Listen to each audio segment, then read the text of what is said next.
చెప్పేవా చెవిలోన ఒక మాట, పువ్వులతో తుమ్మెద చెప్పే మాట.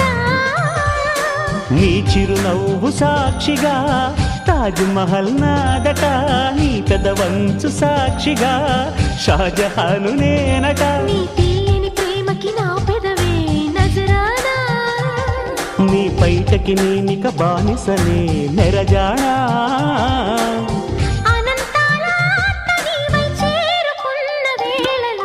కోకలు కట్టిన కోయిలా కమ్మని కౌగిలియవే.